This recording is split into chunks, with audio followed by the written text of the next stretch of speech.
Hello, freak bitches.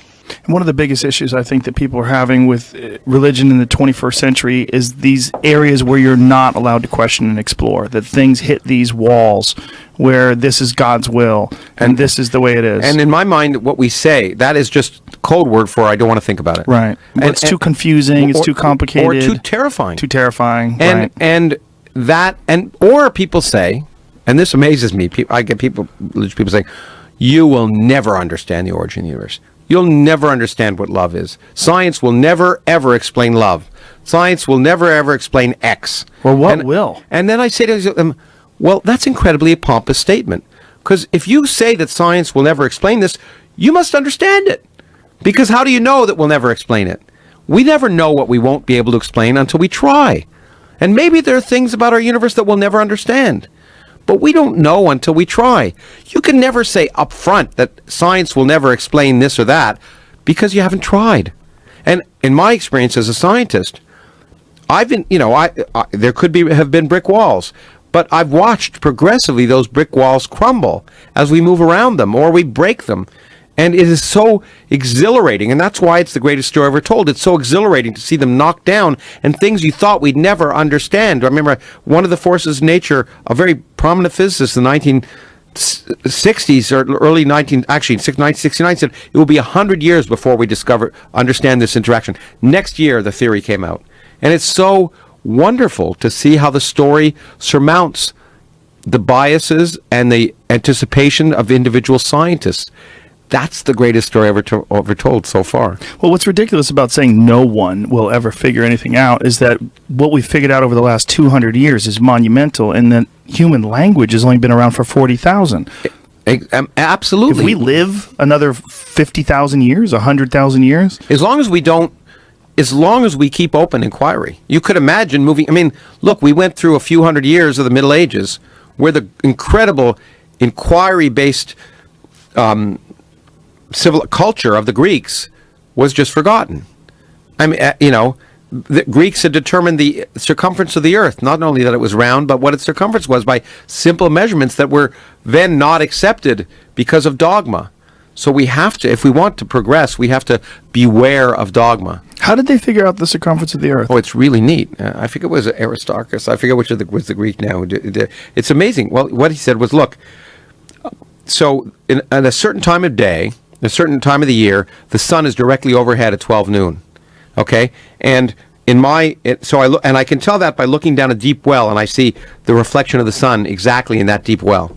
Okay? So the rays of the sun, which are coming down in the same direction towards the earth everywhere, it comes down the deep well. But 100 miles away, the well, because the surface of the earth is curved, the well is pointing in a little bit different direction, so the sun's rays come at a slightly different angle. So on this day, I will measure that the sun is directly overhead for me, but I'll get my friend 100 miles away to measure the angle of the sun relative to the well. And that tells you that the earth is curved. And if you do the geometry, you can work out if the 100 miles of the earth's surface causes the sun's rays to suddenly be at that angle, how curved the earth is and what the circumference of the earth is. It's plain geometry that in principle any high school student could do. But when you say 100 miles away, first of all, how are they communicating with this guy 100 miles away? They're not immediately, but the guy writes it down, and then he takes a horse and they come and compare notes later. And they use a sundial to determine the time? The sundial to determine the time and the... But 100 miles away, would there be a deviation at all in the time, a minute or two? Well, but so to some accuracy, you get it wrong to some accuracy. Right. But they did pretty damn well. They came up with the circumference of the earth was darn close to the circumference of the earth. And so it's amazing that they use these techniques. So they were just so confused and so curious about it all. They just tried to figure out there's got to be a way to figure this out. Well, and they didn't, and they weren't forced with the dogma that the earth is flat. Right. As I'm told today, you were dealing with some people who are still forced with that dogma. It's very strange. How do you feel about that in so 2017? Ridiculous. It's amazing. But, nothing surprises me Not only anymore. that, gravity's not real and dinosaurs aren't real. I know. And the people who say gravity aren't real, I have a great solution.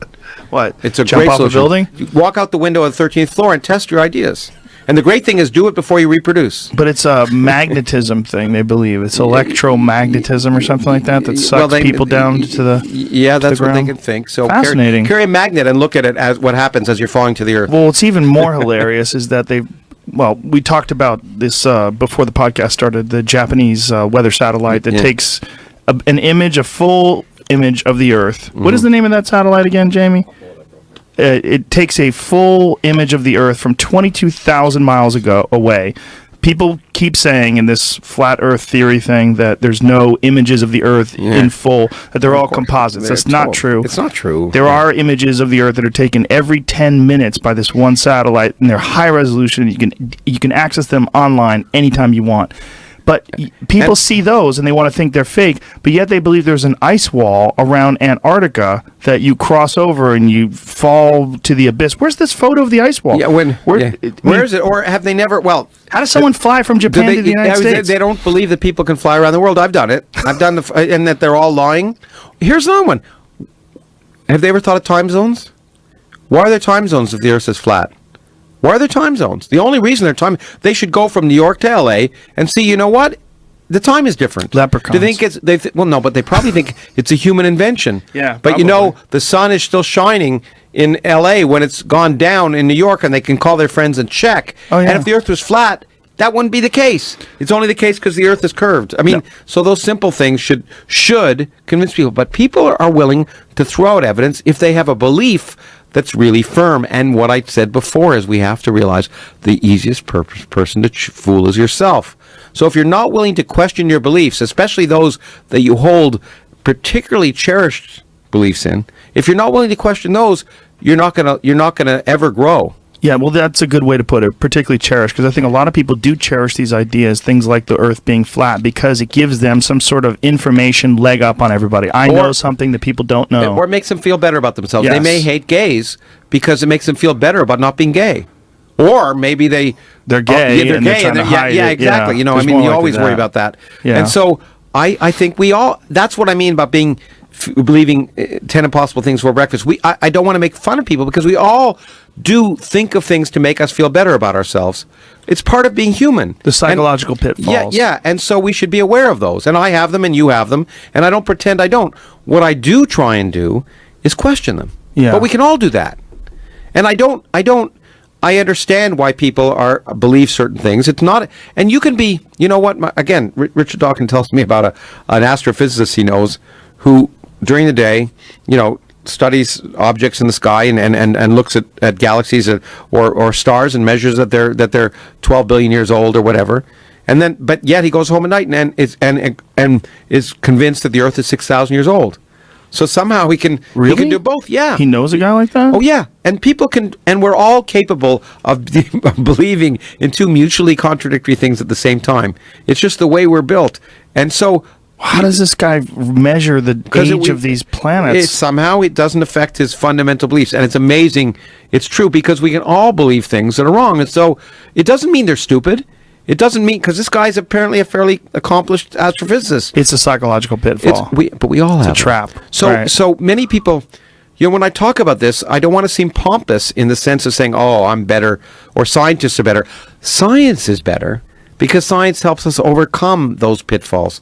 Why do those pitfalls exist, though? Because obviously, I would argue that they have an evolutionary purpose. That somehow if they didn't have an evolutionary purpose, then they wouldn't have been selected for, right? Right. There does seem to be some weird inclination or some desire to expose secrets, to find secrets and to know them. Yeah, it's nice. Well, but on the other hand, that's great. Let's exploit that. Right. Discovering secrets is discovering mysteries. Right. Discovering mysteries is what motivates to do science. So let's put it in positive light. We all want to solve puzzles. We all want to understand something, and maybe be the first one to understand it. We all want to access information maybe and make us feel special for doing it. Really, that's the reason I do science, right? It's not to save the world. It's because I really want to understand it. And it's nice to be the first person to maybe understand stuff. It's gratifying for your ego. It's and we are driven, by ego, and let's not pretend otherwise. Right, but I think you're talking about measurable things and elements and things that you could sort of expose and explain. But what these people seem to be really obsessed with is people lying about stuff and covering up secrets yeah. about like the Earth being flat or chemtrails. Yeah, or, they like to believe there's a conspiracy. yeah. And Conspiracies are very, very attractive. Yeah, because I'm not a psychologist, so what I say here is just a speculation.